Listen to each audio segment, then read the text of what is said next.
I always forget where I put Twitch on my iPad. Oh, Clearly not watching it enough.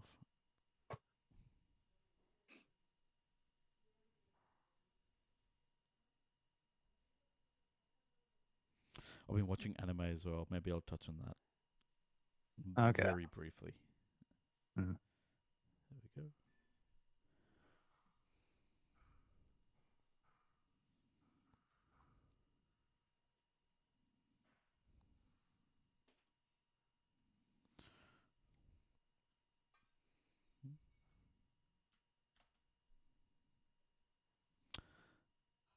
Hello, everyone. How you doing? Thank you so much for Eh, joining us. let's get the music started, shall we? Oh, is the audio down? Perfect. Oh, getting an ad for Alienware. Like, oh. Oh, good. So we know we're live. We're proper live. Mm. Alrighty, let's play some audio.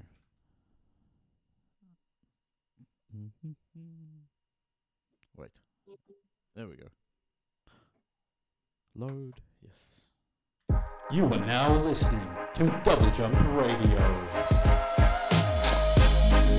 G'day everyone and welcome to another episode of Doublejump Radio. I'm your host Abir and I'm joined once again by my co-host John. John, how are you, my friend? I'm pretty good. Been playing a lot of games, which is again abnormal for this podcast. Yeah, pretty good. How about you? Yeah, I've been good. I've had my wedding reception over the weekend, so that's why we haven't been able to record over the past couple of weeks. So apologies to folks at home. It was a lot of fun though, so I'm really happy that we finally got to celebrate. Lots of great company, lots of great food, lots of fun and dancing, and yeah. And Jake, our editor in chief, who's my best friend, he did a speech and it was a bit of a hit. So yeah, no, it was a lot of fun. It was great to, after the last couple of years that we've had, and to actually celebrate and just have a night where you don't have to worry about anything. That was really I think needed. How about yourself? How's everything been? I don't know, just work really. Very tiring. Lots of outside work. That's probably that sums it up, I think. Mm.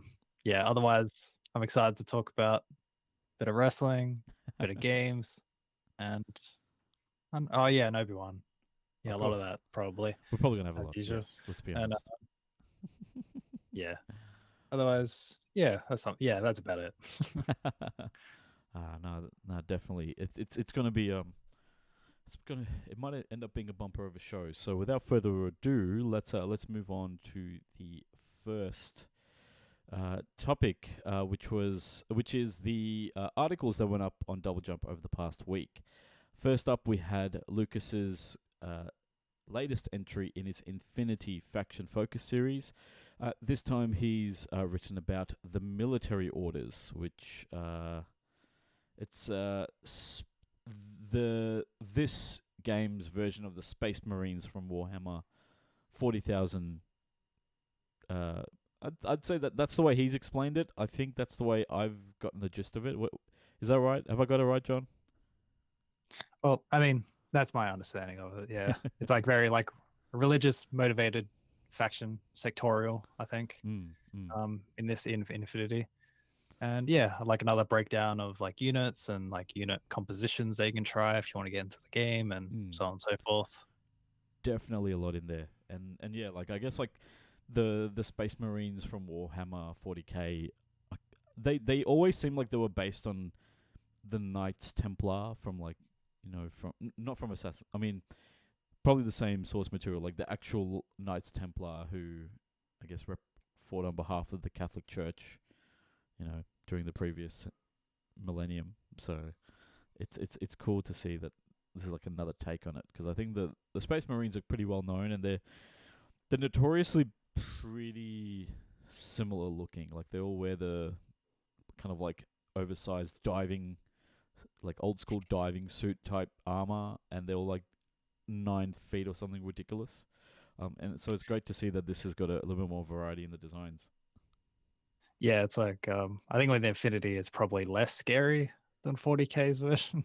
Because as I understand, every time I learn a bit about 40K, it's like everything is bleak and horrible, Oh, that world and also kind of sucks. like yeah, and especially the Marines. It's like I don't know. I think Infinity is probably more of a pastiche of like anime, manga stuff, Mm. and all the genre stuff you're probably a fan of if you're into tabletop games in any sense.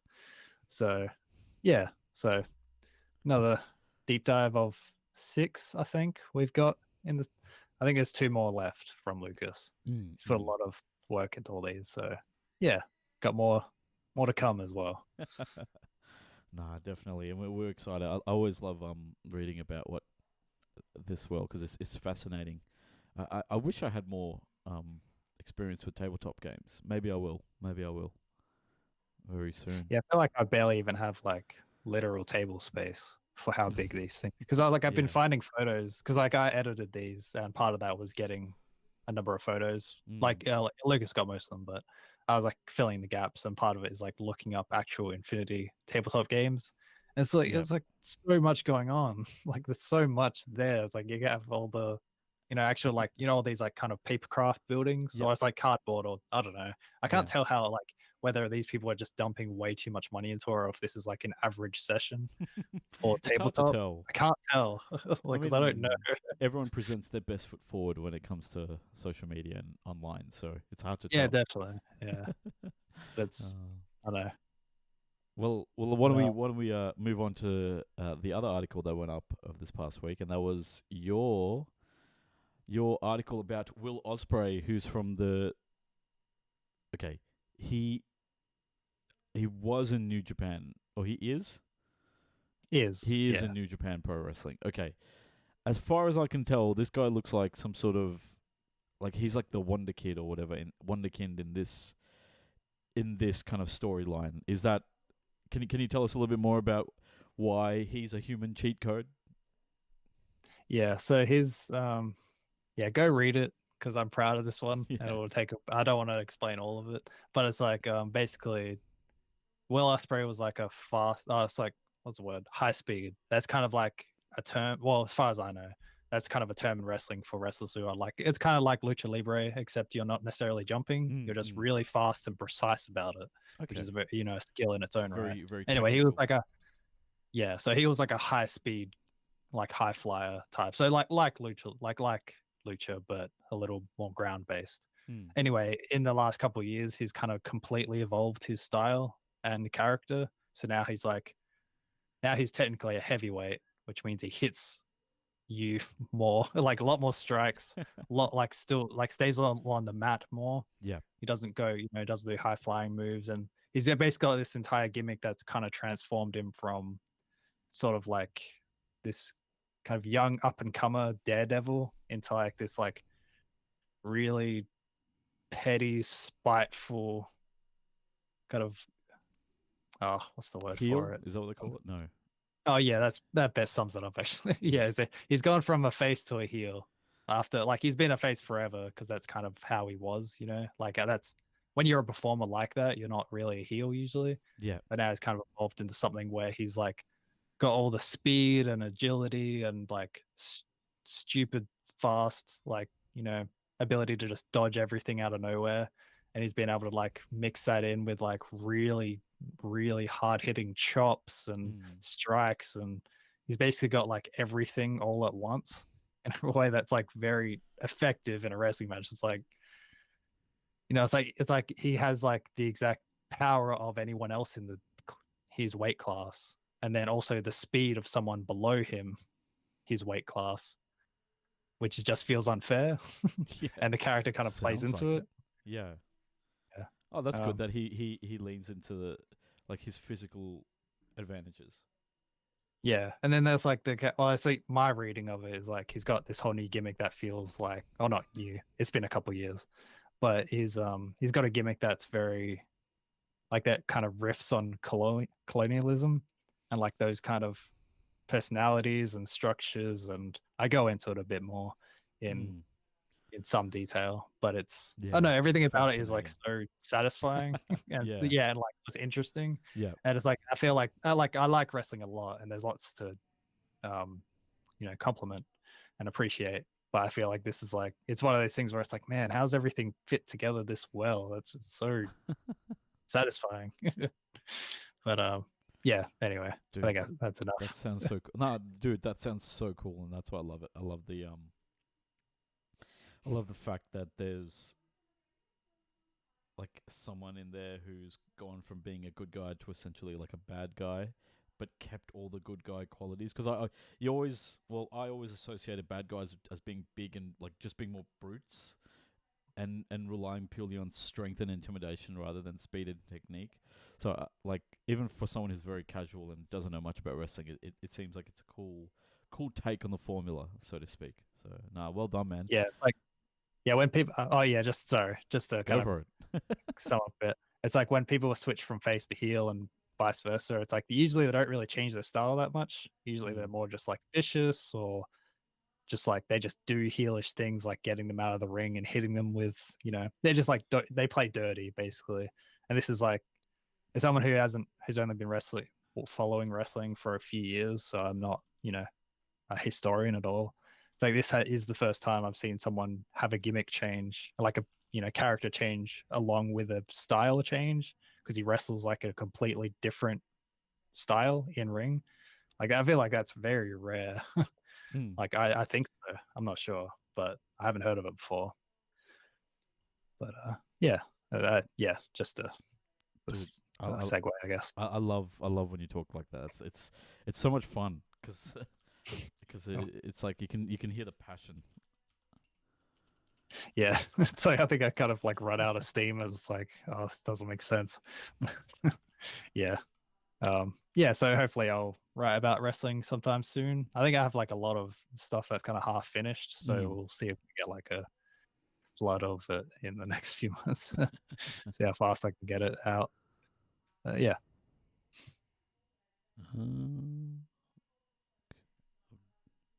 Ah, sorry, my Discord just hates me and wants me to die. My bad. Nah, dude, thanks so much, man. Let's move on to the news because we've got quite a few things to catch up on. So I think it'll be a great chance to talk about the news.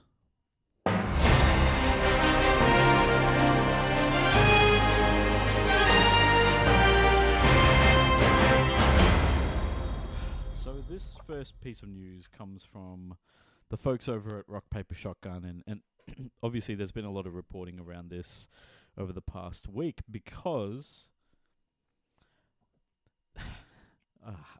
there's no nice way of putting this. The board, how should I put this? So Bobby Kotick, the very criticized, much maligned CEO of Activision Blizzard, who has seemingly cultivated or allowed to cultivate a very toxic workplace culture at Activision Blizzard, which it comprises both Activision and Blizzard Entertainment, has been re-elected to the board of directors for another year, and this was done in the recent annual shareholder meeting. I guess the caveat there is that the company has said that it will, quote, carefully consider, end quote, whether it'll go ahead with a proposed report into the allegations and some of the toxic workplace culture practices after 2/3 of the shareholders that attended the meeting voted to approve this, to move forward with this report. So the reason why Activision Blizzard has the authority to not go ahead is because this vote was non-binding. So it's more a suggestion rather than like an actual kind of rule or dictation. The board of directors surprisingly said, "Hey, don't go ahead with this suggestion. Don't investigate us. That's not good." Let's see. I'm actually very surprised because I thought companies like this usually try to like get rid of usually try to get rid of the person who's been causing them a lot of strife, and Mm. distance themselves. But it seems like the complete opposite is happening here. It's like a weird show of faith. John, what did you want to say? Sorry, I cut you off. Oh, I was just gonna say that the last part about that the board of directors hadn't said to like advise the shareholders not to vote for that report Mm. or like not to approve it. I think it's like, why would you even bother? It's like they don't have to follow it. If it's like, if I don't know, it's just like if you're gonna be fully cynical about it, I don't know why they would even go that far. Yeah. But yeah. Otherwise, I don't know. I wasn't too surprised. Like I don't think I heard about it for a little while, and then when I did, it's like, oh, that makes sense, because it's like, I think the directors have made it very clear they only really care about the Money. profits. And he's done a Like good job. every other. He's done a very Yeah, good exactly. job making the money. It's like he's been doing it for 2 decades or whatever of like Yep. increasingly getting more and more money, and that's all they really care about. Mm. And the culture issues aren't enough to tank the overall, factory Yep. that he's constructed. Or I'm not sure how much of, imagine he's had a big role in creating Oh no, every aspect of it, when not he just came the in, awful parts. when he came in, he definitely said, "I want to make it into like a production line." So Right. he's pretty much kind of created that vibe. Yes. There. Yeah. So it's yeah. like in that sense, it's like I was very unsurprised that he was still there. I mean it sucks, but it's not I don't know. It's disappointing, obviously. Very disappointing. I would have been very surprised if he was out. Might be a better way to say it. Yeah, gotcha. Especially because like a lot of the board members very work very closely with him. So yeah, right. That's yeah, it. it's very hard. I mean, they kind of maybe they kind of felt like they had to support him. Like they felt obligated to support him and vote against this like suggestion of investigating with that report. So yeah, it's Maybe it's like office politics in a way, weird way. But I guess lastly, to add to this, Jessica Gonzalez, so one of the founders of the Activision Blizzard and King employee advocacy group, not quite a union, but it's more like a voice for workers at those companies. And it's called A Better ABK. She actually tweeted that even though this proposed report is like non-binding, she said that, quote, the employees will hold them to it, unquote, which means that I guess if Activision Blizzard's board doesn't go ahead with this report, then we're going to hear about it. There's going to be a lot of vocal opposition from hopefully from employees to make it happen. Yeah, it's I don't know. I hope they can have an impact. I'm not actually I don't know. I guess that's it really. Yeah. It's like I have no idea how much of an impact they can have. I hope it's a big one. Mate. But considering this news, it feels like they have an uphill struggle. Yeah, because at best. If I were Microsoft, I think one way I could garner some positive press from all this would be to say, we're going to do it. We're going to commission this report. I think that'll help a lot. I think the fact that they're like actively saying we don't want to do it really says a bit about just how rooted the mission of Kotick and the overall culture is, where it's like we know we don't have to do anything. We know we're going to make more money than God every year. So it's like, why even bother? And plus, I guess they're just kind of keeping it going until Microsoft do whatever they want to with Activision. And they're like, I don't know. Maybe they just kind of want to keep everything. Yeah, that's actually probably a big part of it now I think about it. It's like they don't want to. It's like part of Microsoft's acquisition of Activision is kind of based on the idea that the company remains the same, more or less, until it's officially acquired. Yeah. So I wonder if that. I mean, no, I'm sure they'll do it anyway. But it's I do wonder if that to it at all. Who knows? Maybe potentially, if this reports get commissioned, findings start coming out, the share price tanks further. devalues the company. Maybe it means they get less in their coffers. So there's always a monetary reason for decisions like this. Let's be honest. Yeah, it's Mm. Well, moving from one shit show to another. John, do you want to take this next story about gaming companies coming out against the Roe vs. Wade decision in America? Yeah, so I don't think I'm going to try and explain the actual event itself. Basically, the long-standing, I think it's been 50 years. Yeah, it was the 70s. Long-standing constitutional amendment or precedent. I'm not actually sure exactly what it was, but anyway, the law that protected access to abortion in the US was overturned by the US Supreme Court. That's currently kind of stacked on the conservative side, which is what let this happen. That was overturned earlier this week. Several game companies have come out in, I guess, opposition to this news, to this, happening throughout, pretty much immediately. Yeah. As I understand, it was not very... Dude, it was hours, not even. I feel like these Republican states were just kind of just waiting. Yeah, because they were literally waiting because they had stuff legally enshrined already, which meant once Roe versus Wade was overturned, it just snapped abortion access, locked it in place. You can't get abortions anymore, and that as soon as it happened. Anyway, I forgot my point. It's just a lot of stuff happened very quickly. I think as soon as that decision came out. Anyway, this will be kind of a long list. I'm not sure how many to actually go through, but a number of game developers have kind of come out with statements. It's mostly statements. Some of them kind of promising actual action alongside it. So first was Bungie, seemingly the first of all these companies. They updated a statement they made in May, and they committed to a, quote, travel reimbursement fund, which kind of allows their employees and their dependents to,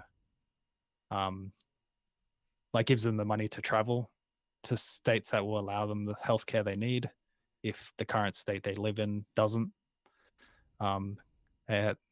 As part of their statement, they said, quote, "We remain undeterred in our commitment to stand up for reproductive choice and liberty."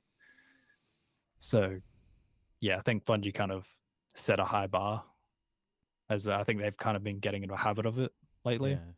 Yeah. Bungie's been very involved in social justice issues for a long time and has been, doing a lot of things in-game and with streams and everything, raising funds for charitable organizations and different causes. So it's and it can be a very risky move because, when you've got a player base or when you've got a fan base of millions and millions, you're gonna run into you potentially are losing a huge percentage of people there who are from a more conservative leaning background. So,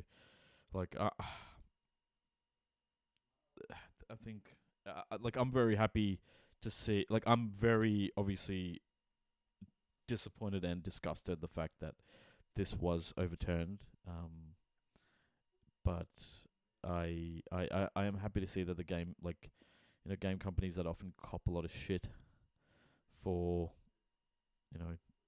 for stances they take or for things they do, actually getting a little bit of, getting out there and doing the right thing and supporting their employees and actually putting their money where their mouth is and saying, we're actually going to help you get to a place where it is legal. Yeah. It's that's the kind of action that's, especially commendable in this case. Yeah. Ubisoft posted a statement as well. They said, quote, "Today and every day we believe that reproductive rights are human rights, women's rights are human rights, trans rights, human rights, and equal rights for all are essential to a world where everyone can be their authentic selves and thrive." A lot of them are quotes, I think. A lot of them are statements, but, they're all welcome. Devolver posted an image to their socials. I don't think they said much else. They said that states reproductive rights are human rights. Among Us, in developer Inner Sloth said that the overturning is, quote, "a gender, racial, economic, and human rights disaster for both present and future generations." Then which from is there, right. Which is right. Yeah, it is. yeah, it's almost like these other statements are like kind of underselling how impactful this is. But yeah, so Inner Sloth made a donation to the National Network of Abortion Funds, and they also provided a list of relevant charities that people can donate to. Bethesda kind of posted something very similar to Devolver, but kind of in their own words, that's said, quote, "We believe the ability to make choices about one's body and lifestyle is a human right." And that's it. A number of Sony studios kind of did the same thing. It was kind of like the same, it was a variation on the same sort of quote that mentions, stating reproductive freedom and bodily autonomy are human rights, or some variation of. Yeah. This is kind of Humble following. said that as well. Yeah, definitely. Yeah. And this is kind of following from several months, weeks back, where leadership said not to, told its developers not to say anything with Jim Ryan's email that had cats in it, and to not say anything, whatever. Oh God, I yeah. don't remember exactly what Ryan said. Yeah, yeah. He said, "Oh, it's a difference of opinion." That's right. Get the fuck out of here. Yeah, so Naughty Dog President Neil Druckmann and Vice President Arne Meyer actually also posted receipts for donations they made to charities, and said that Sony is continuing its policy of matching these donated funds. So, more money where their mouth is there.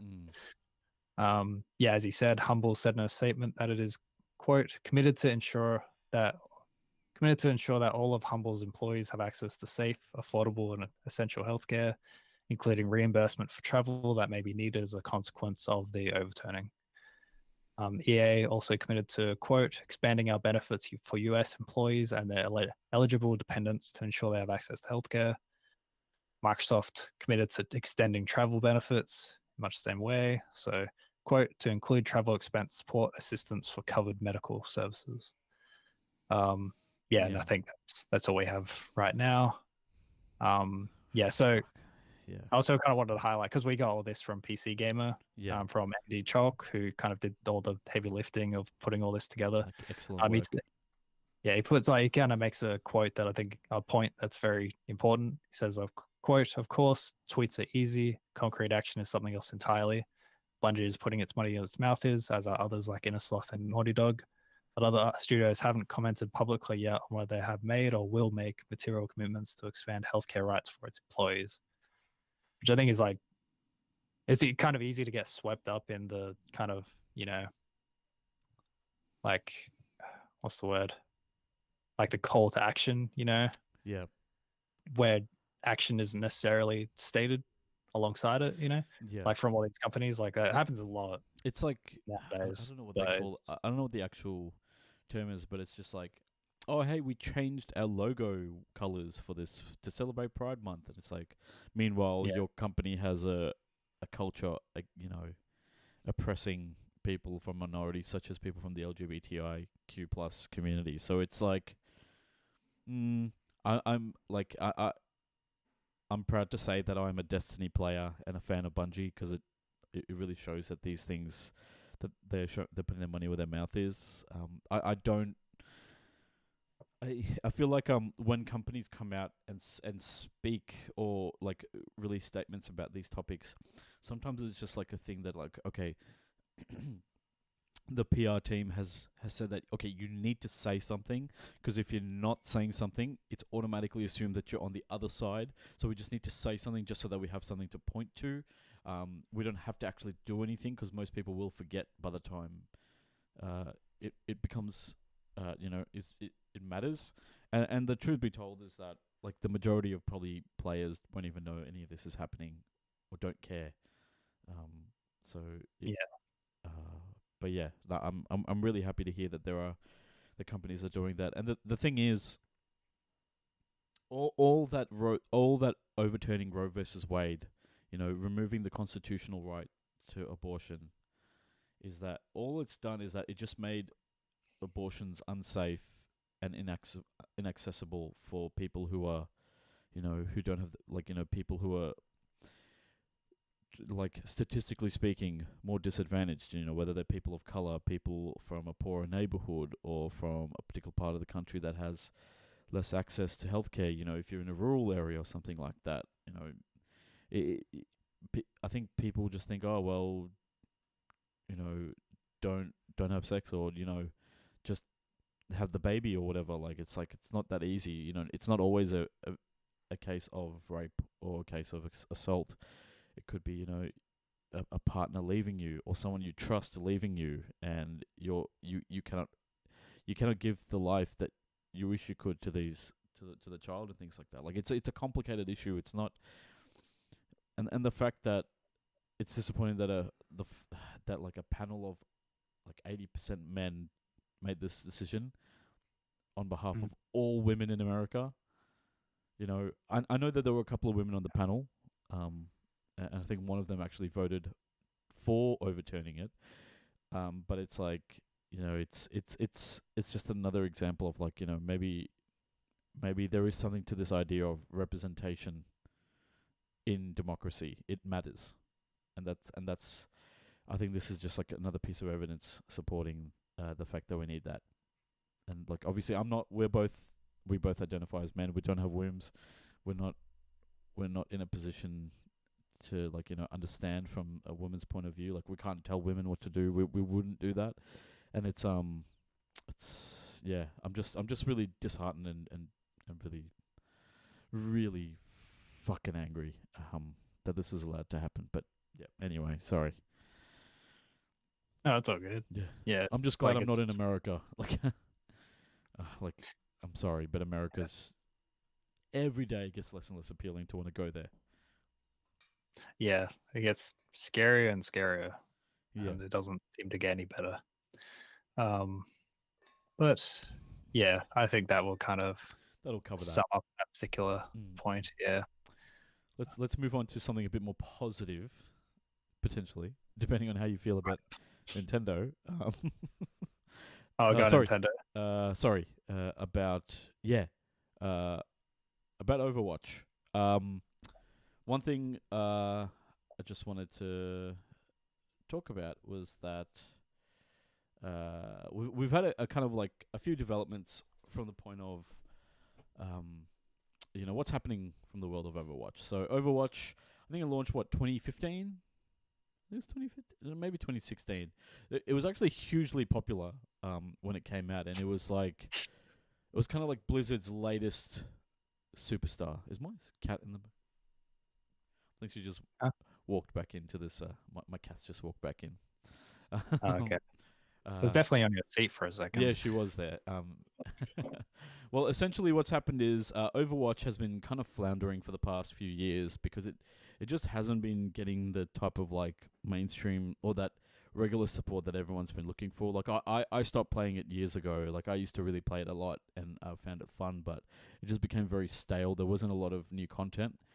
And I think my understanding of it is that like they announced the second game and then they kind of stopped updating the original one. Yeah. So and then it's way longer. 100%. The Overwatch 2 I think was announced back in like 2019. If not longer than that. And so essentially what happened was it was a bit confusing because Overwatch 2 was announced as a sequel to Overwatch that includes both player versus player and player versus environment. So like, you know, it had both like a co-op horde mode kind of idea that was tested in different events over Overwatch's life, but it also had the, you know, the sequel to the full multiplayer. And then, but Blizzard also said, but we're also going to be bringing a lot of the features from Overwatch 2 into Overwatch 1. So it's going to be like those two games will exist concurrently. Now, what's happened since is that now that Blizzard's revealing a lot more information about Overwatch 2, what we're learning, first, Overwatch 2 will be a free-to-play game. So the original Overwatch was a full box release. I've got the box behind me. So it was a retail release, and you couldn't play it for free. I mean, they had free weekends, but it was essentially a game that you had to pay to play. But on top of that, it also had a lot of loot boxes and a lot of like kind of, you know, pachinko style, gotcha style mechanics to get more money out of players. You know, battle passes and random drops and things like that. I guess it was like kind of like a have your cake and eat it too type approach to game to monetization, and that's that copped its own flack, as part of the whole Star Wars Battlefront 2, FIFA Ultimate Team, that whole like investigations from Europe around loot boxes. So the fact that Overwatch 2 is going free to play is one thing, but the other thing is that it's going to be replacing Overwatch. So the original game will not be playable as of October 4 when Overwatch 2 launches, and that's going to be a very interesting. It's going to be a very interesting thing to see. I mean, it's not unheard of. Like, I guess as a sequel comes out, the game's old series, the previous release always wanes in popularity, and generally does get its servers do get shut down over like after quite a few years. But the fact that this is completely replacing it and making a game, unplayable, essentially, a game that people have paid for. That's going to be a very, very, I don't know. That's already divided people, so it'll be interesting to see if Overwatch 2 will have enough to not only replace Overwatch but also add to it. Because Overwatch hasn't really changed in a long time. Well, it's what do you think? my understanding, like, because I don't play Overwatch at all, which is a common refrain from me, but like from many games, but it's like keeping up with like how people are seeing Overwatch 2 is like, because it's gone from 6 versus 6 to 5 versus 5. Yeah. Tanks have a very different role. It's like a whole thing has been made different, and my understanding is that it's kind of been pushing towards less objective team play, which I guess team play isn't going away, but I mean as in like it seems like it's going for more instant action sort of like kind of attitude and culture towards like, I'm not culture, but like that seems to be how that game is being designed specifically. Yeah. Or like shifting away from where the first one is. So it's like I feel like that the idea that people are like upset with the first one makes a lot of sense, because they are really replacing the first game with another game, depending on how you feel about it and see it, which is, I don't know, it's like, again, it's like, yeah, like you're right, it's like it's not unheard of for a game to be replaced by the next iteration of it, depending on the kind of game it is. But it's I'm kind of wondering how this will work out for them. So I guess the free to play will at least give them a lot of rope initially, to see how a lot of people will be willing to try it compared to spending $40-$60 or so to even try it, or whatever. Yeah, like I'll definitely try it. I'll definitely like I liked Overwatch, the original one, and I like first person games, so for me like a new excuse to play something would be fun. And it does really lend itself well to team play, especially when you got mates. But yeah, it'll be, I don't know, it'll be interesting to see, because it's not like there's a shortage of online shooters to play. But yeah, if anything, like I think what'll happen is just like what happened with me and a lot of other players. People just try it for a while and then it'll just grow stale as they don't update it really. But we'll see, because I registered for the beta a while ago. I didn't get into like the closed beta or whatever, so I'll see if I can get into this beta. Yeah, and like I guess there's definitely people thinking it might turn out like Halo's did, where it came out, people liked it, and then they never really kept up with it and just kind of kept making mistakes.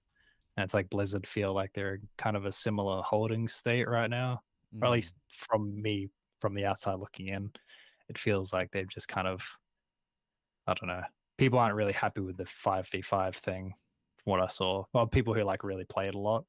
Yep. Though I'm sure people feel differently.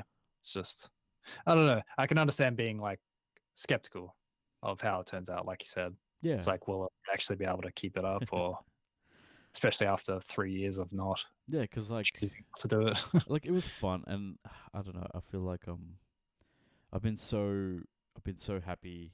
Like I loved Overwatch for the longest time, and I've got like several pop vinyl figurines behind me of the different characters, and like it's it'd be interesting to see how it goes. I mean, I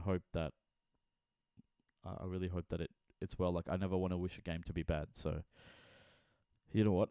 I guess if I get into the beta, I'd love to share my thoughts in a future episode. So yeah, let's stay positive. Let's hope for the best, and hope that it does do the original Overwatch justice and does go beyond. John, do you want to talk about? Yes. Yeah, sorry. I couldn't think of a segue. I was like, let's talk about Nintendo. Yeah, that's good enough. Yeah, so Nintendo Direct Mini yesterday, as of recording. So a lot of little things, I think. So I'll just kind of list through the list I found. Just go through those.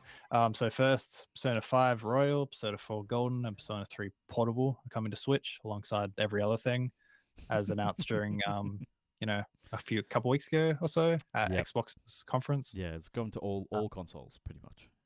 Yeah, so it'll have both English and Japanese voice acting, and all three games will be sold separately, not as a collection. And yeah, so kind of getting the series back up to where Golden was, I suppose, and releasing it everywhere. After that was Mega Man. Oh no, after that. Anyway, this is in different order than the actual announcement. Mega Man Battle Network Legacy Collection was announced. This is coming to Switch in 2023, assumedly other places as well. I'm not sure if that's been confirmed. Be sold in 2 parts, which I think is very similar to the original Mega Man collections. Yep. Right. Yeah. And yeah, which I only learnt about those games like a few months ago, I think, because it's got like as in the collections. No, like the Battle Network games. Yep. Because like it's got like at least one of them has like a really dedicated competitive scene that is like had to like ROM hack these games, like these GBA games, Well, they weren't made for it. Like into like a competitive friendly sort of thing, because like there's no like real network available anymore for these games. Yeah. Like to actually play it online true. and so on and so forth. I That's- don't know. yeah, It's very that's interesting. true. Like that's all I know about it is Yeah, that there's yeah. people who are really into it and it sounds really cool. Because like that's why they had the Mega Man. There was a Mega Man. I don't know what it was called, Mega Man EXE or something. There was like an anime that tied in with it on Cheese TV back in the day. Like Yeah, when I was a kid. So. that's like that was my like main exposure to Mega Man for the longest time. Still is really. But I guess like unless you knew, you wouldn't have known that it was actually related to this like these games, because they didn't really mention it in the show. It wasn't like at the end of the show there was an ad for it or anything like that. Yeah, that's true. Yeah. After that, Mario plus Rabbids Sparks of Hope, like the sequel to the original, gets a release date of October 20 later this year. The Portal Companion Collection that was announced I think it was kind of recent. Anyway, that got shadow dropped all of a sudden onto Switch. So that's out already. Nier Automata, the End of Yorha edition. So basically, Nier Automata is coming to Switch. We include all of the DLC that's already been released, as well as a few Switch exclusive costumes, which I think is shown in the trailer. So that releases October 6th. So after that was Harvestella from Square Enix. So it's kind of combining lifestyle farming sim sort of stuff like Stardew Valley and Harvest Moon and all that. It's kind of combining it with seemingly kind of stereotypical Square Enix RPG stuff. Yeah. I think is the idea. A lot of glowing structures in the background and crystals and gems. Yeah, it's like the quote I saw from IGN, where I lifted all this list from, says, quote, play as a villager and collect materials, grow a farm, and prevent the quietus, the season of death, from destroying your idyllic life. Which I think as a sentence does a pretty good job of merging both those things. Oh my god. So Harvestella comes out on November 4 for at least the Switch. I'm not sure if it's coming anywhere else.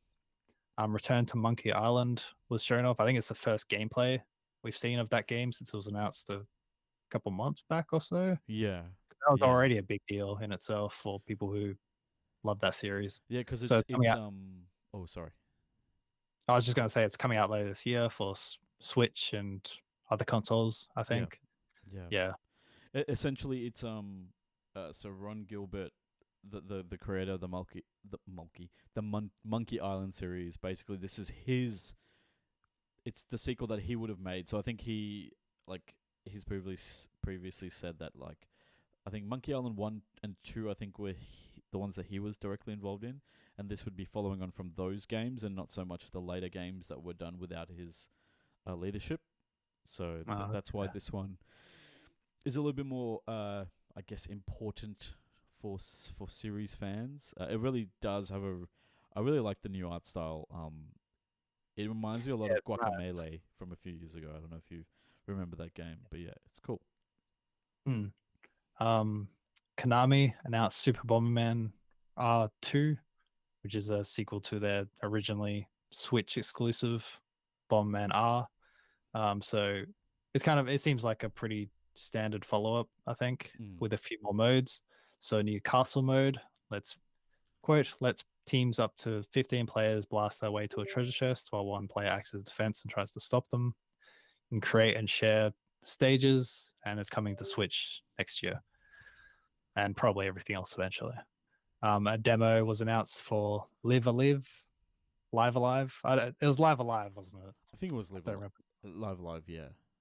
Yeah. I think. Because I remember us talking about it and I forgot. So a demo has been announced. I'm guessing that's out as well. I can actually check. Then a couple of... I should stop saying and admitting these things. I don't know what that means. Yeah, so announced is the words I saw. And it's I don't know what the. Then a couple of indie games there was several indie games that were shown off. Two in particular stood out to me. So that was one, Blank.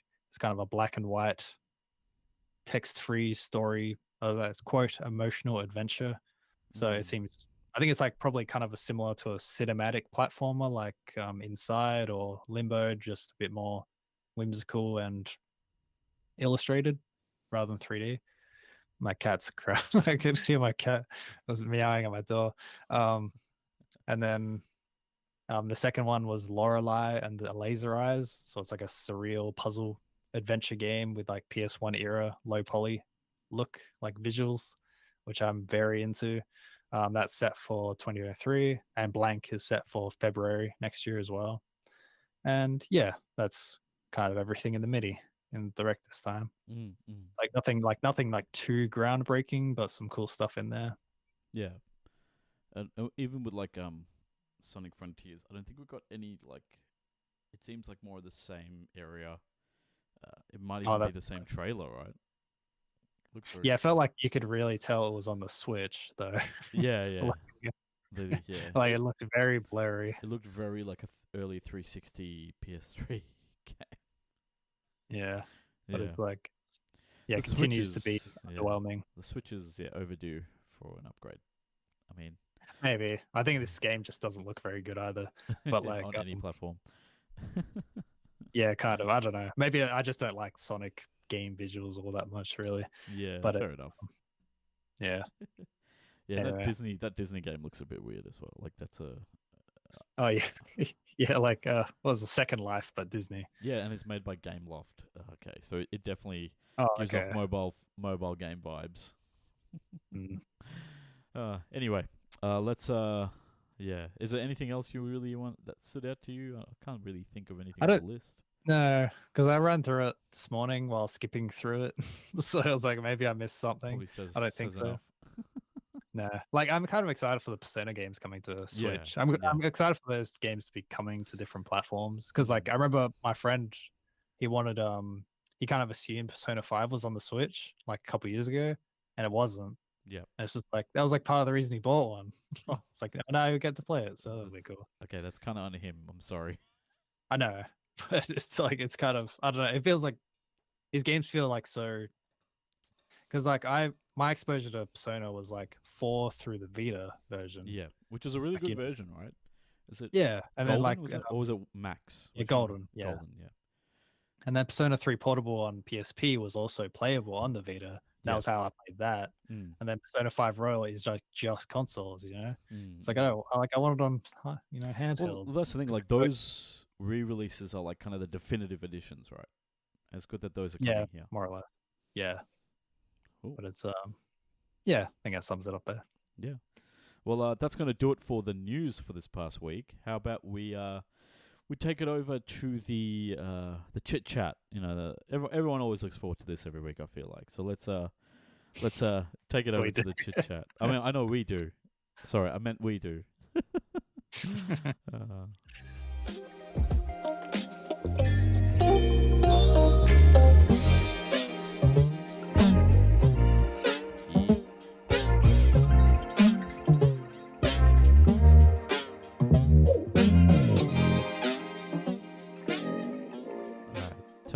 Tell me, John, what have you been playing, my friend? You've been playing a few games. Oh yeah.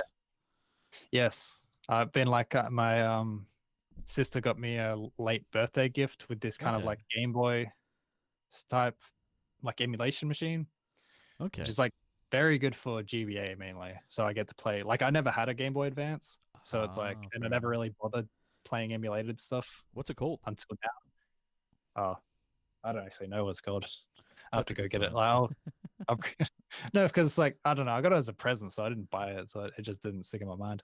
But it's yeah. I'll bring it up next time because it's over there, and I don't want to go there. But it's Sounds good. But it's like okay.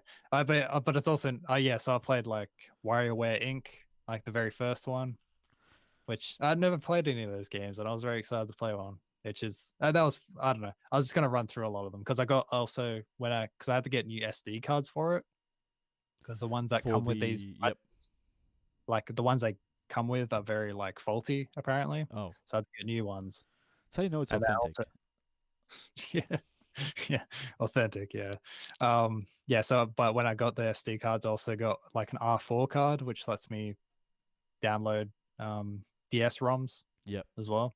So I've been playing DS games as well. On that? I've been basically on your old DS. On my DS. Yeah. Because I knew I didn't want to play it on a one screen thing awkwardly. So it's just like, oh, I'll just put in the work to get this. It's got like it has PS1 support as well, the actual like Game Boy one. And then I've also been playing PS1 games on my PC because it runs it better. So been playing lots of stuff. So I'll just run through them quick. So I played. I haven't finished all of them necessarily. It's very much like a taste test sort of thing. So WarioWare, I started Alan Wake, but I haven't come back to it. I played Picross 3D, but the way it, like, because it's like Picross, except it's like you're like moving, basically like marble, like a block of marble around, except you're chipping away at it until the shape comes into the frame. Like that's the idea. Except it really messes with my inner ear because I have like motion sickness, so I can't play that anymore. I played Speed Punks, which is a Mario Kart clone-ish thing from PS1 that I played as a kid and I haven't played for a long time. Never heard of this game until you told. I know, no one has. There's another game no one else, like I'll mention as well, that no one has ever heard of. But I'll get into that one. I played through Toem, this indie game from last year. The black and white photo. That game's really nice. It's not very long though. It's like 2.5 hours. Okay. Would you play that on Switch or is it on PC or something? On your Mac? I played it on Switch, hoping that I had motion controls for the camera stuff, and it didn't. Oh no. Bummer. But started playing the new Teenage Mutant Ninja Turtle game. Dude, that looks so amazing. I'm gonna get that. Yeah, it's very cool. Because I only played it with my sister for a little while, and then I haven't come back to it yet. Yeah. But it is very good. Like it like has, I don't know, because it kind of reminded me of like I really liked River City Girls from a few years back. Yep. This one feels like a much slicker, more accessible version of that compared to Streets of Rage, which is like really punishing. I found. Yeah. Like the most recent one. 4. Yeah. Was that the one that was? Yeah. After I played Speed Punks, I bought Crash Team Racing because I was hoping it would be because I'm like people are like really into it. So Which I was one? like, oh, like the new one.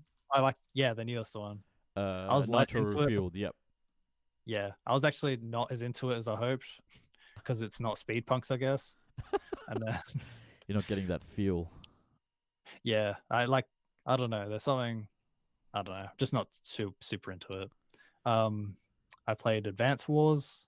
Like started that up, like the original one, which you'll see a remake at some time in the future. Yeah, they announced that, Kind right? of like, yeah, it Well, got Reboot delayed Camp. indefinitely. That's yeah. Yeah, which I like having played it, I kind of see why they delayed it now a little bit in how it like because it's like about taking over. I don't know the way It's the an gameplay invasion, works. right? Like, yeah, like the way the gameplay pans out, I can kind of see why it's sort of reminiscent of Poor timing. how it could remind people of Ukraine's invasion. Yeah, Yeah. or the invasion of Ukraine. Yeah. I tried playing Drill Dozer, which is like this old platformer from Game Freak who make Pokemon games. Wow, that's a name I haven't heard in a long time. Drill Dozer. Yeah. It's like 90s, right? Um, Or was it early two? Oh, okay. It was a Game Boy. yeah. Oh, Or like, nice. yeah. It's like one, I looked it up. It's one of 2 games on the Game Boy Advance that has Rumble support. I don't know why they added, like, how's no one else? With the was the other one the Pokemon game?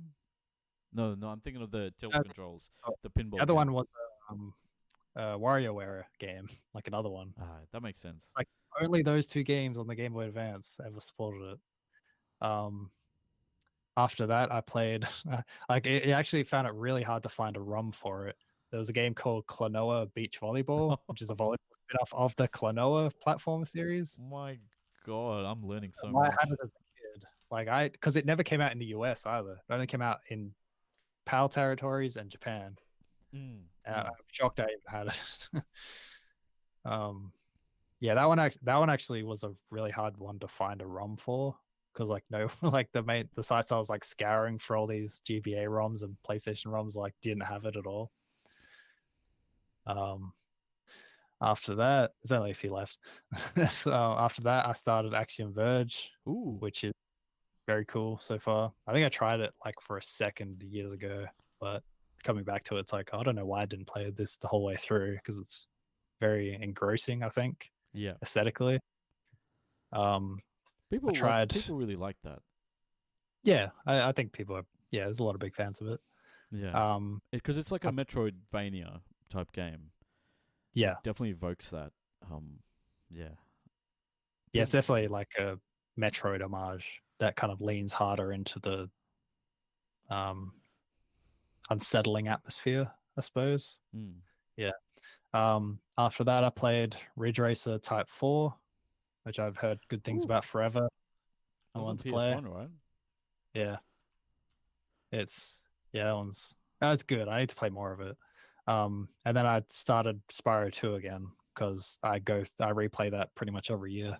So it's but like, not in the collection, not in the trilogy. Not in the Reignited trilogy. Did you play it on the original PS1 version? I'm playing the PS1 version. Yeah. Did you like the Reignited trilogy? We brought it up before. I don't want to play it because it looks Okay. visually weird to me. Okay. I really like the original one. Yeah. So it's my annual It's gonna replay. mess with your nostalgia, and I'm guessing it still holds up if you're still playing it. Yeah, I really like it. It's very easy to, which is kind of nice. Like nothing's very frustrating. It's just kind of like a, the PS1 version of a warm blanket. Like you're just kind of doing that, and like nothing is really like it wasn't challenging originally. Yeah. Except for when it scared me too much when I was like 7. Yeah, when and I couldn't get past the first like the bosses and stuff. But yeah, otherwise. And yeah, that's the treasure trove of games I've been at least playing once. No, that's awesome, dude. That's so cool. Oh yeah, that's right. Sorry, I wanted to talk about Speed Punks, which is like, it's like no one knows that game exists, and I don't know why. Like because I played as a kid for some reason. I don't know, and it's like it's actually hard to get because like I was surprised at how much of a sense of speed it has for a kart racer. Because you actually move. Because it reminded me a lot of. Have you played Mario Kart 8 very much? Yeah. What about it? Yeah, because like there's 200cc mode that's in it, like the fastest one. It reminds me of playing that. Because like in Mario Kart 8, when you're playing on that speed setting and difficulty setting, you have to brake, which is very unusual for a Mario Kart game. And like that's kind of what this game's like, where it's like I don't think you have to brake so much, but you have to kind of act. You can't like act suddenly, and Yep. expect to get the result you want. Like You you have need to to kind actually of treat act ahead of time. You have to kind of treat it like a racing game, Yeah, which is exactly. funny And to it's like, say. yeah, it's like there's a lot of precision, It's like because it's like it's like MK Mario Kart coins are kind of like speed boost things, so you like stock up on nitro or whatever as you race through, but they're really hard to hit because you're going so Mm. fast, and you have to like really position yourself for like pretty much everything to get where you want. Yeah, I think basically what you said, it's like a racing game except it's a kart racer, Yeah. which is a very interesting mix, I think. For like it's I don't know, I found it. I wish there was more to it because I Yeah. burned through it in a few hours, Yeah. and there's nothing else It for me to looks play cool. in Like it. I've got some gameplay up on the Oh, screen, okay. and it looks cool. Like it looks like it had like varied maps and things like that, and it definitely has like it definitely reminds me of modern like Mario Kart from like the DS onwards, because it very much has those, because like the original Mario Kart was very low poly. Like this definitely has a much higher level Yeah, it's of like sprite based. yeah, pretty much. Like it wasn't actually 3D. This one definitely looks a lot more like modern Mario Kart. Mm. How does it compare to Crash Team Racing in your mind? I haven't played the original Crash Team Okay. Racing. I actually might, just because I'm curious to see how because people, I don't know, people had strong Yeah. memories of it before Oh the yeah, remaster came out, and I was kind of curious how it contrasts I with how remember I that played being the original new a one. lot of fun. Yeah, well, it's like I know, like I don't mind what I've played of Nitro Racing or Nitro Field. Yeah, Mm. it's not like, I don't know. I might have a more positive opinion of it if I wasn't so high on loving speed punks currently. Like maybe if I play it again in like a month or two, I'll like it more. But it's like I think I don't like its boost. Like I don't like its like drift boost system too much. It feels In which game? in Crash Racing, Yep. sorry. Okay. Cool. And I don't really like its power ups too much either. There's like, I don't know. There's a few things I don't love, but it might be just because I'm too attached to how they are in Mario Kart. Mm. I'm not sure. This game looks nice. There's like bloom effects and like really cool lighting effects and stuff. It's cool. Yeah, because I played it on Duck Station as well, which is like, as I understand it, like the best current PlayStation 1 emulator Mm.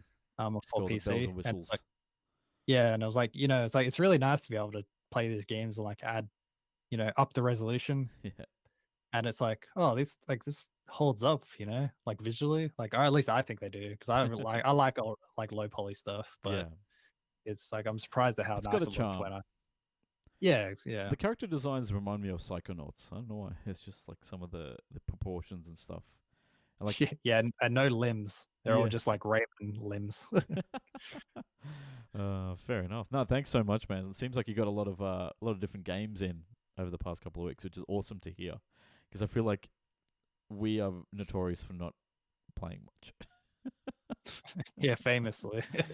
Uh, But it's like, yeah. But you've been playing something. You've yeah, I've been Ace playing. Combat still? Yeah, like obviously after I kind of came off a high with how should I put it, with Top Gun Maverick.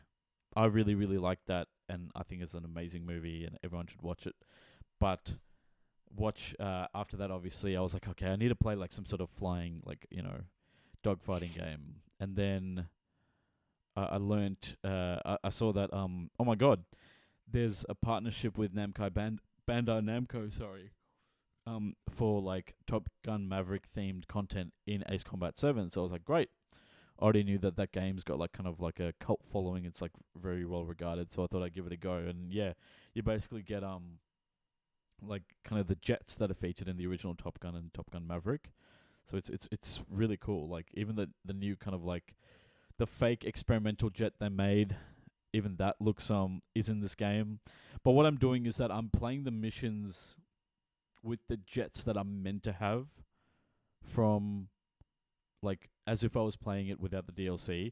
I feel a bit weird kind of like playing through like, I'm like one of the areas I'm in right now, I'm like meant to be playing in a plane junkyard, and you're flying a cobbled together like jet from like ages ago, right? It wouldn't make sense to do that mission, which is like balanced for like a shitty old jet, but then be be flying around in like a 2023 future model plane. So it was That's why I think with that one, I was trying to keep it as honest as I can to the original Planes.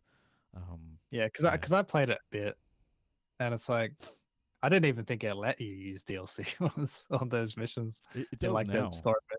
It does Oh now wow! for some reason. It just lets me select it. So weird. Yeah. Yeah. Have you got up to that mission where it's like the sandstorm, like the dust storm? I'm not sure where that one is. Is that the one where you got to fly with stealth, and you got to try and avoid the radar? No, I think it's not long after that though. Okay. I'll think about it. I'm, Yeah, because I remember that. I'm- Have you finished that game? Did you finish it? No, but I wouldn't have gotten much further than where you're at now. So the mission I'm doing right now that I've been failing again and again is the mission where it's like you're in the junk aircraft and basically you just got to survive, like for like 15 minutes or something. Just like destroy all these like ground targets, and then you're waiting for like reinforcements or like stuff to like arrive. And I'm like, I don't actually know how to finish that mission, which is really frustrating. That's I think the worst thing. I think I turned it on easy last time I tried, Okay. like started up again because it's like, I remember it being kind of frustrating last time I played. Yeah, So. and you And hear all it's the still same hard. dialogue. Yeah. Who knows? Maybe with all the new aircraft, it's like piss easy, but for me, it's like frustrating. Mm. But it's Yeah, cool. it's like there's.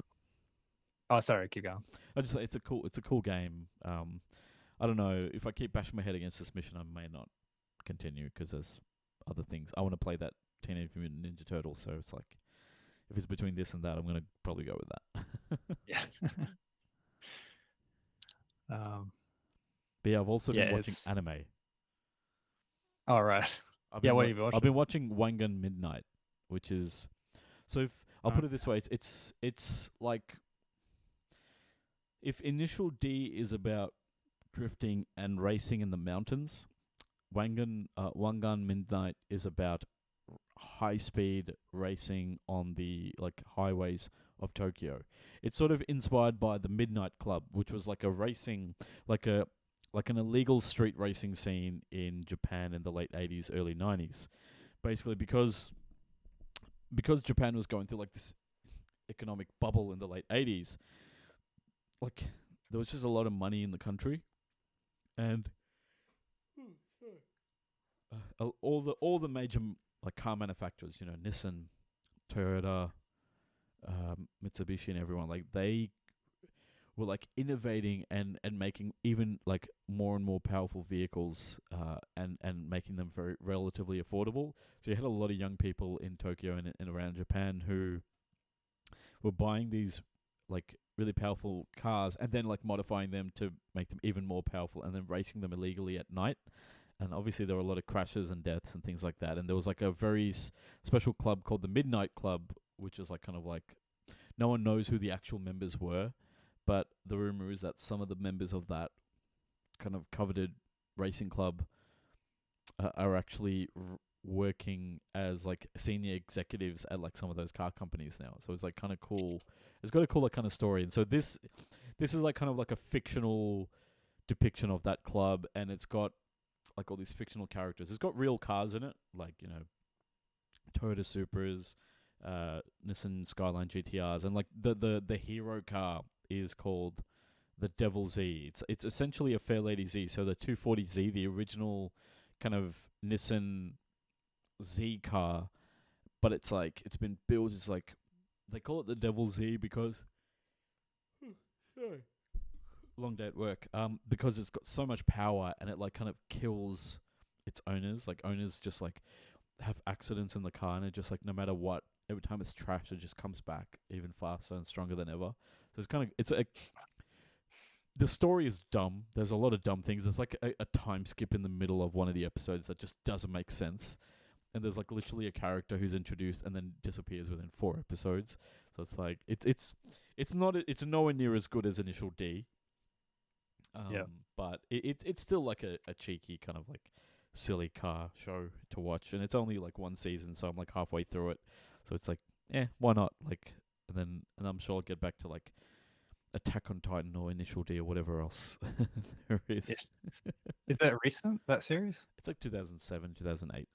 Okay. Yeah, so it's like recent enough so that like there's like 3D. It's one of those things where it's like anime background, like animated background with like 3D model. It's like a weird mix. It's not all 100% hand drawn as far as I can tell. So yeah, it's very much like Initial D in that way. Right. Yeah. Yeah, because I've never actually seen Initial D, because it's like it's one of those series where it's like I've been aware of it for so long, but it's like I think the You'd most appreciate recent it, time I I tried. Oh, okay, the most recent time I tried to get into it, it's like I keep trying to find like the manga and stuff, Yeah. and finding good way to. And I was like, I don't know, I wasn't sure what to do, because like Initial D is like there's a lot of it, right? 100%, like yeah. anime, yeah. Yeah. I'll So it's like yeah, it's on Crunchyroll, yeah, so you can watch it for free. like with every other anime now. Pretty much, yeah. But yeah. okay, yeah, I'll try it. I don't think it is free anymore, is it? It's ad supported. I've got premium, but you can get it for free. Like there's like ads. Okay. Yeah. So I thought they took that away. No, But as far like, oh, okay, maybe, but until like a couple of months ago, excuse me, they had it. So right, hopefully okay. it's still there. Okay. But yeah, do we want to talk about the elephant in the room? Obi-Wan? Yep. Yeah. Okay. Unless you wanted to talk about something else quickly before we got into it. No, that's all good. Yeah, so we both watched the rest of Obi-Wan Kenobi, the 6-episode miniseries. Oh no, season 1, because it was confirmed for season 2. Okay, it is. Yeah. It was originally a miniseries though. Anyway, yeah, 6-episode season 1 yesterday, like last night. So we're both kind of fresh on at least the end of it. So yeah, what do you think about it? I liked it. I liked it much more than I liked Boba Fett. I completely forgot what it was. Like I was so relieved to see that it wasn't just set on Tatooine. Like I'm just so sick of that. Like obviously it starts off there and it kind of like ends there, but it like all the major set pieces were done on different planets, and it was really cool. I mean, the one unfortunate thing is it just cemented in my mind that how useless the Jedi are and how dumb they are and how much I really don't like Obi-Wan. And that's actually something, because like I was thinking about it a lot during the last episode, because I feel like the reason Ewan McGregor's performance in the prequels, like people remember them fondly, is because he was like a source of levity in movies that didn't necessarily have a lot of it. Yeah, he was kind especially of like the sensible one. Yeah, but he has like, I don't know, he's like so affable as Obi-Wan in those movies, where it's like it's really easy to remember him fondly. I'm sure it's legitimate. I just haven't seen him in ages. But it's like I feel like the nature of this story means he's playing, a weathered, weary version of Obi-Wan who is like has like none of those qualities. It's like he's still good. Like he's still doing, like, Ewan's a good actor and he's doing a fine job. But I feel like as a character, he's just like he doesn't have anything of what people would have been drawn to. Exactly. Like nostalgically, Like I think him as a character probably, like I think the little girl, the actress who plays, young Princess Leia, was like had a lot more of that sass or that kind of humor versus, like, because that's what Obi-Wan used to have. I feel like, well, in episode 1, 2, 3, like he kind of was like. He was kind of rebellious in a way, like nowhere near as much as Anakin, but he would have a laugh, he would have a joke, and things like that. That's all kind of missing here. It's. Oh, I also kept thinking about, because I was barely aware of it. Like I think I only heard of it like, I don't know, after episode 3 or something, where how there was like big dumb white nerds were all angry about Moses Ingram. Antagonist. Yeah, I was thinking about it. It's like she is so good in it. Yes. Like she is like, she's excellent in this show. Like by far the strongest performance. At least I thought so. Like I thought she was great. And I was thinking, it's like, man, this is what people are upset about. It feels like 10 years too late for this kind of bullshit from these like stupid nerds. Yeah, like she actually. I don't know. Yeah. Oh, sorry. I was just really surprised by it. I was like watching it. It's like, whoa, she's great. And it's like, I only had like a very peripheral understanding of like, this is the thing people are weirdly upset about. And it's like, man, this is the thing that's happening. Like, Like, yeah. Come on. it doesn't matter. It's just like that's Yeah. something that just stood out to me a lot. Yeah, I think it just kind of crystallizes the fact that like fandoms suck. Yeah, broadly. I don't think there's like I can't think of like a positive fandom. I feel like there are always stories like this happening no matter what, and it's like it's a fictional. Oh my god. Anyway. Yeah, no. It's just I was just surprised at how like outdated it felt. It's Mm. like, man, it's like stuff from 10 years ago or maybe more recent. I know it's Yeah. like I know this stuff would go away. I'm just saying it's like I don't know. It's just such a just stood out to me. Yeah. Like because yeah. Um Oh, oh yeah, because yeah. you mentioned Leia as well, and I was Yep, surprised at yeah. how much I kind of liked her as like Yeah. the kid character. Because I was thinking when she first showed up, it's like, oh, okay, it's one of these shows where they kind of try to force a child Yeah. point of view. But it makes But it's like sense. that's Yeah. quite good. Yeah. I mean, it's yeah. It was pretty. I don't know. I feel like she did a really good job of like being super believable as this is what a young Leia would have been like. Like I definitely got that Yeah. vibe because she definitely has the sass and the intelligence and the wit of someone like Carrie Fisher's portrayal. So I think this was like really. I think that was probably the thing they nailed, and like I just couldn't get over the fact that how old like it's a very weird timeline because I think technically between episode 3 and episode 4 it's like 19 years, right? But we're expected to believe that like Obi-Wan has aged so badly. Maybe it's all Does that he look time in the that sun. different? Oh, you mean like between now and Like, cause like between New Hope? now and New Hope is 9 years. Yeah. Like, you know what I mean? Yeah, he got his hair bleached. Yeah. But oh, what was I gonna say? Oh yeah, because I really liked how like not about the performance. Like I actually really liked how the show kind of had a point with having kind of being about Leia's entry into the Mm. rebellion. Yeah. I feel like that like this whole show, like the story was like a good way to illustrate that in a way that doesn't feel like the usual kind of nostalgia stuff that these Yeah. shows often get. It's like they're just making stuff to remind you of good feelings Yeah. without really contributing much. And I feel like they got past that with this one. Mm. Where it's like obviously they wanted to do that as well, but I thought the overall story was like effective in what it added to that middle period between 3 and New Hope. And it's like the only thing that stood out to me I was like thinking about was like how at the end with Luke getting chased into the desert, I was thinking it's like, man, it's like he had to have trauma from this. You don't get that at all from No. later. That was pretty I was fucked up, thinking, dude. it's such a big part of your and I was thinking like because like at the end where he's like kind of like laying on the ground and like unconscious Yeah.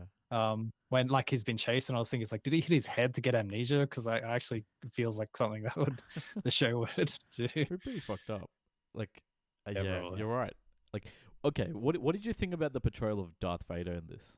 I think it was really good. Like, it showed a lot of the power that he has that you don't see in the movies besides like in Rogue One. Yeah, because it reminded me a little bit of the Jedi, like the latest game that's Yep. getting a sequel soon. Mm. I forgot the name of it. Oh, Fallen Order. Yeah, That's it. Star Wars Jedi Fallen Order. Yeah. I forgot. I always forget how much of a mouthful that title is. But like, what was it? Yeah, because there's like a moment towards the end of that game where Vader appears, and it's like Okay. it's very reminiscent of this sometimes, where he's using fantasy magic on the ground. I'm just saying it's like it's very like large scale force ability. Yeah. And it's like it's kind of. I thought they did an okay job of it. I was kind of surprised at how mobile Vader can look. Like it's very like it's not much of a criticism. Yeah. But I was thinking it's like I always remember Vader as being very scary because he like can barely move Yeah. and he doesn't move much and he's still extremely strong. Like he's just very dominating as like he's almost like a statue. And I feel like I was like, oh, I kind of wish he moved even less sometimes. It was like a Terminator in a way, like just over this like looming figure. Yeah, it's oh yeah, I really liked I thought the final fight with Obi-Wan and Vader was excessive. I got bored of it pretty quick. They just literally Oh. just shoved rocks on each other. That was Yeah, that part was funny because it's Yeah. like what are these rocks made out of that neither of them are being hurt by it at all? yeah. But are like, He's creating like a force field around himself. Obi-Wan. He's yeah, I like guess so. shielding himself Yeah, or something. I don't know. yeah, but it applied to both of them. Like Obi-Wan gets magic rock powers and throws Yeah, a and lot of like rock. At him. Darth And Vader's it's like, like Darth Vader's like getting hit repeatedly. It's like, okay, yes, you're a Jedi. Yes, you've got armor, but you're still a human. Like you'd still get a broken. yeah, You know what I mean? Like you'd be fucked up by all those gigantic rocks hitting you one after another. yeah, exactly. That's exactly what I was saying. It's like Jedi aren't superhuman, right? Like I didn't forget something. Yeah, like um, like they're not like they can have like super speed and things like that, but they're not like invincible. yeah. Because they But I get really they like. get cut down pretty easily in like episode 3. Yeah, I feel like that's something that like Order 66 is kind of banked on, is the idea that they're like very fragile humans at the Yeah. end of the day. Yeah. And it's like, but what was I gonna say? Oh, I really did like the end of that fight though, where his mask dude, gets that was chopped off. so cool. Christensen's actually talking. Yeah, and then you And get it's like a just bit of James Earl Jones and like the respirators failing. It's like it's so cool. Yeah, like it's. You can I thought that s- moment was like very. They clearly like. This is one of those things where the show was probably built around that moment, more or Yeah. less. Yep. And you can kind of feel it because it's like it was kind of going out of its way to spell Obi-Wan's realization that Anakin's dead, but then Vader my is friend alive. is truly dead. Yeah, like very spelling it out very Yeah. very clearly. But it's like it's a very powerful moment. Like I really Yeah. like that scene. Yeah. But, Yeah. I think just throughout the whole show, I was just like, Obi-Wan, you suck. And just like, I'm not the man anymore. That's not who I am. You have go away. You have to find someone else. It's like you suck. You like Obi-Wan just sucks. I think in everything except the Rebels or something. I've heard that in Rebels and like Clone Wars or whatever. Like he's got a very like cool portrayal, but I feel like in everything else he just I don't know. I feel like in like he's just yeah, like it's so much is built around him, but I feel like as overall, like if you haven't seen the first 3 movies, like you're like, who is this guy? yeah. Well, it's like I think he's yeah. But it's yeah, I don't know. I think I never really thought about it much, but I think it helps that it's 6 episodes. Because Yeah, it's like, other shows can have similar issues where it's like, man, this guy's such a dork. I want him to go away. yeah, But it's like, it's kind of easy when it's like 6 40-minute episodes. It's kind of, yeah, there's other characters to like as well. yeah. It's so weird. It's like so Darth Vader doesn't know he's got these kids yet. I think. I think Yeah. where we are right now, he doesn't know. I don't think he knows until episode 5. Like I don't know when he actually finds out. I don't know if we actually shown that ever. Just trying to remember. Oh, yeah. I just realized Darth Vader knows at least in 5. So Yeah. I actually don't remember. I forgot about that actually. Mm. Yeah, I guess that could be what season 2 covers. I'm hoping season 2 is just about like a different story that doesn't really involve Vader or Leia or anything, because I feel like they've told it, Yeah. and now Like- I want to have Obi-Wan doing some other bullshit Like, somewhere else. He's going to be like a Mando where he's like a Jedi for hire and he's doing things for people. Well, I guess like that was another thought I had. Yeah, but basically like him getting more into the rebellion, I guess. Yeah. But I was thinking like, I think in episode 5 that it really reminded me of Rogue One for a second, I think, because of its focus on, it's a big focus on the rebellion. espionage. And, Yeah. and I was thinking it's like, oh, I wonder if this shows like, I wonder if they're planning on it kind of feeding into Andor, like the other spin-off about the Rogue One person Yeah. that's happening. I was thinking it's like, oh, I could see that because they like doing that anyway, but Yeah. I never really considered it until watching the show. It's like, oh, I wonder if, I don't know. I was just curious, like how this show is going to feed into the rest of it beyond just this story. Yeah. If there's going to be another season. So Yeah. it's, That's yeah. Oh, thank you for following Australian_government. If that is your real name. Thank you. Sure it Please is. do share and chat your your thoughts about Obi-Wan if you have seen the show so far. Yeah, I don't know. Like, what did you think about? I think it was just a lot of like I found that chase. You know the chase where like Flea from the Red Hot Chili Peppers and his gang are chasing little Leia around around the forest, and it was like such a bad chase. Like it's so easy to like and Yeah, the I think that's one of useless those. guards. It's like, oh god.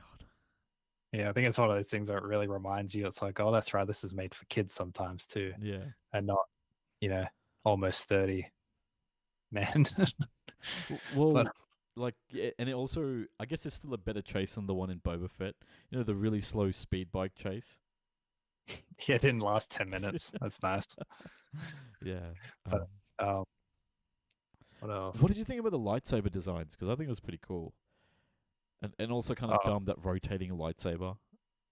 Because the rotating ones, I think are like they've been a thing for a while. Yeah. Though I think it's the first time they've been live action. Yeah. But I don't know. I don't think I thought about it much actually, because I think I remember them because I think they show up in that game too. I probably don't like it. I don't know.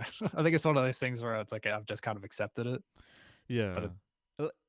And like what's silly is that the third sister, like her whole motivation is like getting revenge for killing, for what Anakin did to the Padawans in her, like to all the Padawans, I guess. But it's like she spent like 10 years or something rising through the ranks, becoming like a super killer and this and that, serving Vader, and then at the end she's just like, yeah, I'm just gonna stab him in the back. Yeah, I guess. I don't know. I guess like the idea is that she wouldn't get access to him again, but it did. I don't know. That fight was a bit dispiriting, I think. But it's I am excited to see where her character goes. Like out of anything in the show, I think it's just like I really like her. So like the fact that she's still alive is like exciting. Yeah. Where it's just like, oh, she's such a strong character to be in a Star Wars thing. Yeah, it'd be cool to still be around. Yeah, because like I mean, she's not mentioned. Like the tricky thing is like you're introducing all these cool characters and everything, but they're never mentioned again because they're not in the other movies. So it's it's hard balancing act. So I wonder what's gonna happen. Do you think like the second season could be like him and her rescuing Jedi or something? But I feel like Jedis are all gone by the time. Yeah. Yeah. I also feel that's kind of the idea of the game as well. I keep mentioning it. Star Wars things Jedi like Fallen Order. and it's like I think that's kind of the premise of that one. Yeah. Is it? I actually don't remember. I think it's called Survivor. The new one. But I don't mind. But I don't mind that idea though. The idea of that, going off finding new Padawans. Yeah. Like that's not bad either. I don't know. I just hope they have a good idea, because it's like the idea that this is concepted as a mini series, and then they kind of we're making a season 2 anyway. I don't know. I'm a little skeptical it's going to be good, I guess. Yeah. Yeah. And it's like, okay, so then if they make a season 2 or whatever, then they're going to somehow wrap it up in such a way that like Luke Skywalker never talks to Obi-Wan since this time, and only knows him as Ben, and as the crazy guy, like the old guy in the caves. Right. Yeah, I was thinking that as well. It's like he talks to them once, and I was like, "Oh, that's the crazy guy." That's cements in my memory. Yeah. And was Uncle Owen? Like, I'm just trying to remember how he like in the original trilogy. Sorry, in the prequel trilogy, he's like dating Anakin's mom or something, or is that Anakin's mom's brother or something? Like, I'm trying to figure out. No, I think she's a different character. I didn't think he was that related. I thought it was just a wife and husband who would like a child. Oh, I thought that. Okay. But I thought, yeah. For some reason, I thought that no, because I don't know what happened. Like maybe, or maybe it's like remember how like in episode 2 he goes back to Tatooine or whatever, or was it episode 3, and like his mum's gone. And like he goes back to see the house, and I think that was maybe they're just living in that house, the Skywalker house. But because that was on a different planet, wasn't it? Or was it Tatooine? I'm pretty sure. I mean, like, I thought Owen was dating his mum at the time, but I could be wrong. Could be completely wrong. I feel like that. I mean, maybe I guess. I feel Yeah. like that would add a really weird dimension to Yeah. the story. Oh, that is something I wanted to say though. Because you mentioned how it's like not set on Tatooine, Yeah. like not much at all. And I was thinking like I feel like this show did a pretty good job with settings. Yep. I thought And different color like not palettes just and stuff. yeah, like not just having different ones, but just having like a good variety that Yeah. kind of defined each episode. Because it reminded me how like I don't remember much from Mandalorian. Like 'cause I watched them again recently, Mm. and I don't remember many settings. Like I remember I remember the ice planet being very striking, like Yep. the very very first one, and I remember Is it the the spider planet one, or where is the spider one in the second season? spider one.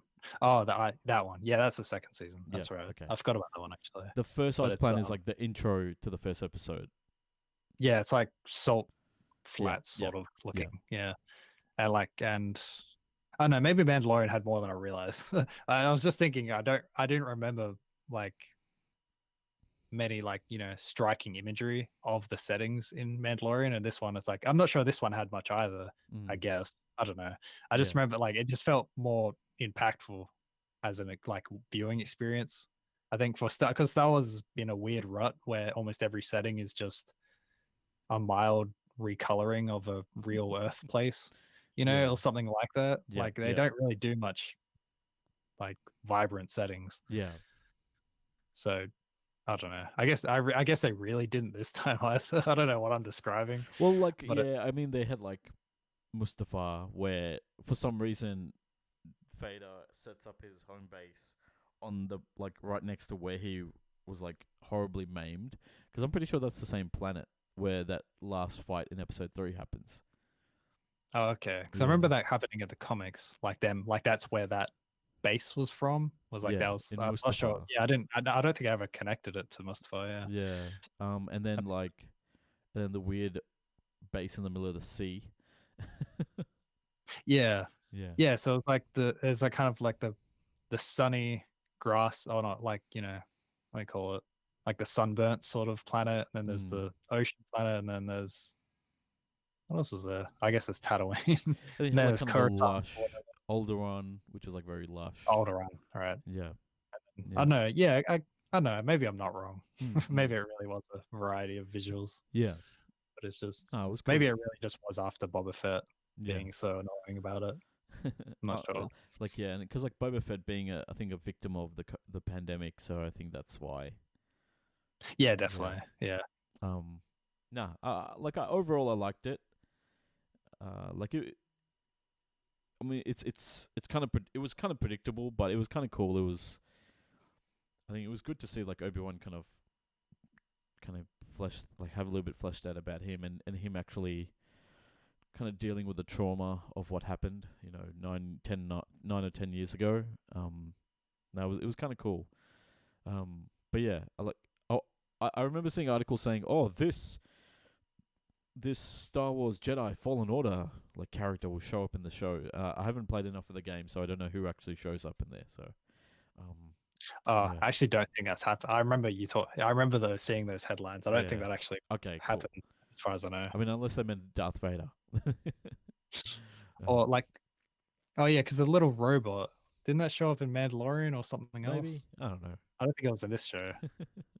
That it poor doesn't matter. Mouser robot. I saw like the poor Mouser robot that's cleaning the base, and on that ocean planet, like getting chopped in half. I'm like, why? Why did you have to hurt this little robot, the little droid? But Obviously enough animal abuse at home. I know. What was this? I really liked Hayden Christensen's depiction. Like, I think he did an excellent job as Darth Vader. Like, you could see the hatred in his eyes. Like when you see it, I was like, Jesus Christ, this is like a really gripping kind of portrayal. I was kind of like, I remember before I actually watched it, because I remember, like Hayden Christensen coming back to the role. It was like part of the, announcement. And I was kind of disappointed how little he seemed to be in it. Like, I'm not sure if he was like actually the person in the Vader suit. Like, I'm guessing not. I was kind of, I don't know. Probably I was not kind for of most of it. Yeah, but I was kind of hoping he would be doing the Vader voice Yeah. in some way, just like a different variation on. I understand why they didn't, because I bet that would have sounded weird and wrong. But I know that's kind of what I was hoping for, just because I was hoping for a different Yeah. performance. But it's that last part is kind of makes up for a lot. Yeah, There. exactly. And you can kind of like see both sides, and it was really cool hearing both voices there. And like it was kind of weird seeing that flashback of that fight they had, and he's clearly much older than he's clearly Yeah. much older than before. But like Obi-Wan is just like Obi-Wan sucks. He's like a shit mentor. He's like, That's the whole point, though. ugh, It's like that is I the hate it. story. Like it's just like stop trying so hard to impress me because that doesn't impress me. it's like you suck. Never any positive. Like he never has any positive things to say directly to like Anakin. he says That it. doesn't count. Okay, I don't remember at all. Like he says, a good pilot. I think that's about it. Oh, okay. He calls him like a good warrior and stuff in that flashback, doesn't he? I guess. Yeah.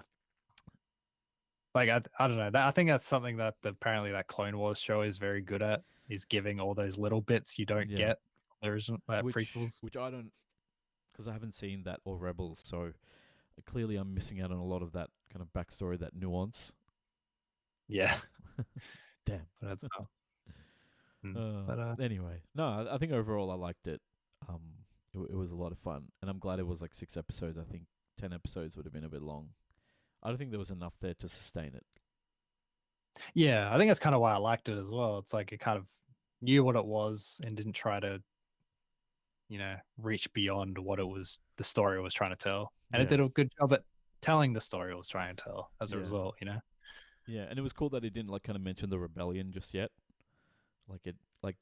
Because it's still so very early on that the rebellion hasn't really formed. Yeah. Yeah. It's yeah. Overall, pretty happy with Obi-Wan, more or less. I think I didn't have very high expectations for it, Yeah. but it's yeah, I was happy with what we got. Yeah. So Me too. Well, I think that's gonna do it for Obi-Wan and the chit chat section for this week. Unless you wanted to briefly touch on like kind of you shared a very gnarly list of injured wrestlers that I was like, Oh. Jesus Christ. I Yeah, don't know if sure. you wanted to talk about that a little bit. Yeah, go into it a little bit. But like basically on Monday, which is Sunday in America, the Forbidden Door pay-per-view what do you call it? Streamed, whatever the word is. I don't remember the actual word for aired, I guess. Yeah, so it's a like it was a pay-per-view produced by two promotions, both AEW and New Japan. It's kind of been in the works for a while. It's been like it's Forbidden Door is kind of a play on something that like the ace of New Japan, Hiroshi Tanahashi, he kind of coined a while back, and it kind of took on its own life in wrestling fandom as Forbidden Door, meaning, cooperation between promotions, because that's something that hasn't been done for a long time because WWE have kind of controlled a lot of the market, and a lot of the way they've operated has kind of cascaded into how everyone else does it. So everything else has been, more or less separate with not much cooperation, and that's kind of been changing a lot over the last few years. Anyway, Forbidden Door happened. It was very good, I think, overall. I think most people are pretty happy with it, but part of what kind of defined it in a very strange way was that pretty like so many people were injured on the AEW side and a few on the New Japan side.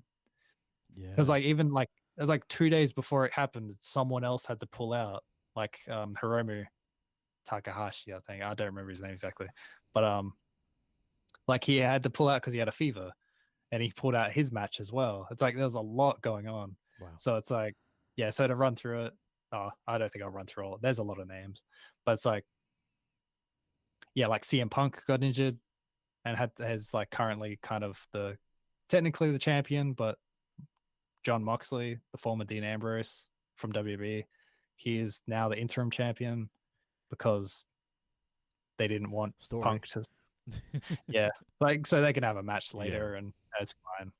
But it's like, Bryan Danielson was out. Don't really seem to know what happened, but he had a match with Sabre Jr. from New Japan. That was another one that's been, like very much built up by the fandom for a long time for various reasons. But it's that one had to stop as well. So they had, I don't know. I won't go through too many, but it's like, oh yeah, Kenny Omega's been out for a year because he's been working injured for literally years, which I think I've gone on before. So he's still out. I don't know. And he must be in pain every single day, man. Yeah, as I understand it, most like wrestlers are a lot of it. Like I remember hearing, I mean, maybe not most, but a lot of them can be if you've been wrestling long enough. Yeah, I can imagine. Tough, man. It sounds like a very tough gig. Yeah, it's not. Doesn't sound fun. Nope.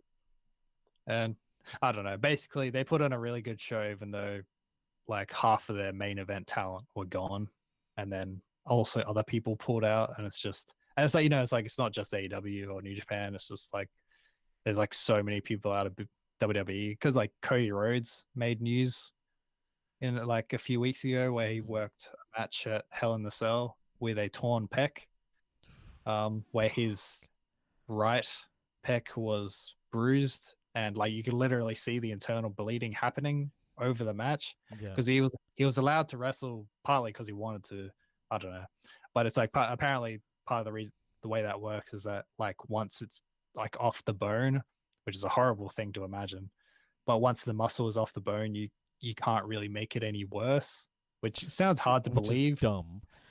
Yeah, like it. Apparently, the problem that Cody would face in a match like that is pain, which he would have had a lot of. Otherwise, he's not really at risk of much more damage, I think. But maybe he did make it worse. I don't know. Anyway, they have like WWE has like far fewer main people, and they're almost all out. So it's, or maybe not all, but a few big ones are.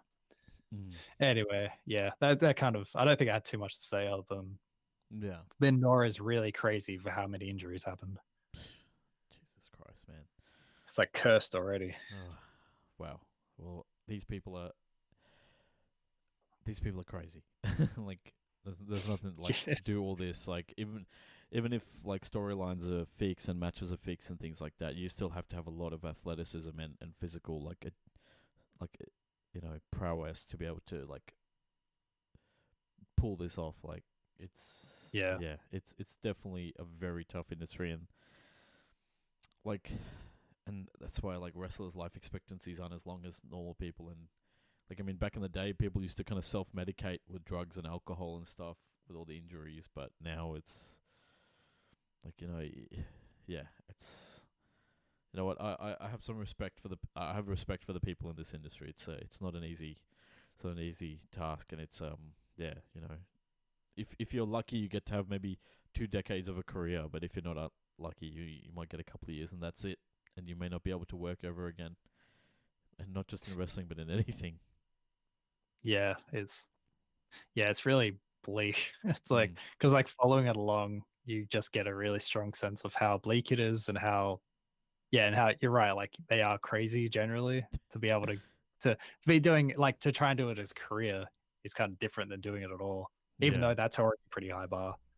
Like, doing a career means sacrificing your body for, like, you're kind of gambling on the chance you'll make a lot of money eventually, and even then won't necessarily. You're just doing something you really like. No.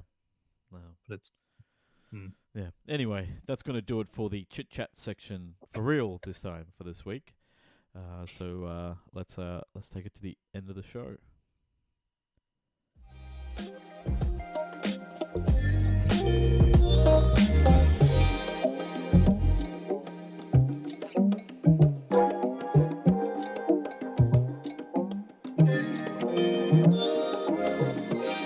As always, you can send in your questions and your responses to anything that we've discussed this week to podcast@doublejump.co. You can also chime in on our Discord server. Just go to doublejump.co and click on the Discord link there to come say hi and talk about wrestling, Ace Combat, Nintendo, whatever you feel like.